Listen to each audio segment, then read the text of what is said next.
सवाल, मैं बात करती हूँ गरीब और माध्यमिक परिवार के लोगों की, जिनको अपनी आवश्यक वस्तुओं के लिए भी जीएसटी देना है। आप बोलते हो बढ़ेगा भारत तो बढ़ेगा भारत, साहब आपने तो बच्चों के स्कूल बैग पर भी जीएसटी लगा दी है।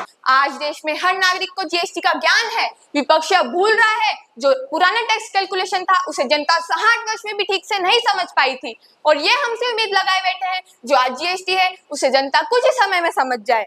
जहाँ टावर है तो कवरेज नहीं, लाइन है तो नेट नहीं, ये हाल है आपकी तकनीक के साहब। आप शायद आज भी जीजी फुआ जी के जमाने में ही जी रहे हैं। आपको पता होना चाहिए कि डिजिटल इंडिया ने देश की छवि पूरे विश्व में अलग कर दी। आपके जमाने में हम 2G पर ही अटके थे, परंतु अब हम 4G पर है और आने वाले समय में 5G और 6G हमारे लिए आम बात हो जाए। अंबानी और अडानी जैसे उद्योगपतियों को खास तौर पर लाभ पहुंचाने के लिए सरकार द्वारा अपनी नीतियों को लागू किया गया है। रिलायंस समूह में 35 सेक्टर पर नीलामी में सरकार से विशेष छूट मिली, और इसी तरह अडानी समूह को बंदरगाहों, हवाई अड्डों और खनन में सरकार से छूट प्रदान की गई। महोदय, क्या सरकार केवल कुछ विशेष व्यापारी घरानों के लिए काम करती है? अडानी अंबानी पर महोदय, किसी भी देश का व्यापारी उस देश की आर्थिक ताकत होता है, इसी वजह से उस पर अनावश्यक आरोप लगाना ठीक नहीं है।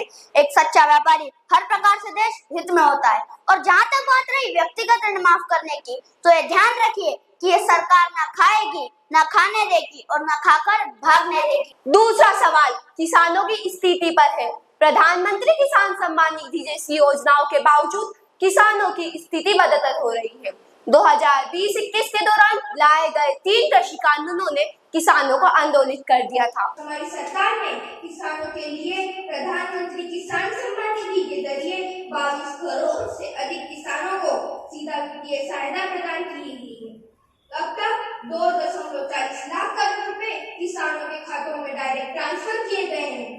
कृषि क्षेत्र में सुधार करने के लिए हमने कृषि इंफ्रास्ट्रक्चर को मजबूत किया है, जिसमें 1 लाख करोड़ रुपए के निवेश का प्रावधान किया गया है। और जहाँ तक एमएसपी की बात है, तो हमारी सरकार ने एमएसपी पर रिकॉर्ड खरीद की है। धान और गेहूं की खरीद में यूपीए सरकार के मुकाबले में कई गुना वृद्धि। कार्यवाही अनिश्चित काल से स्थगित की जाती है।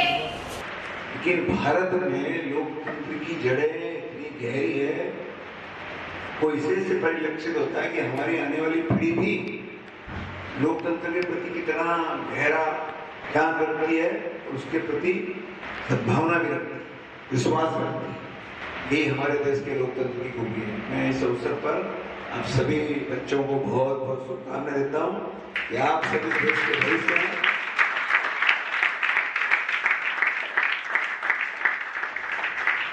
आप इस भविष्य में किशोर सभा से आगे बढ़ करके देश की विधानसभा में जाएं और लोकसभा में भी जाएं।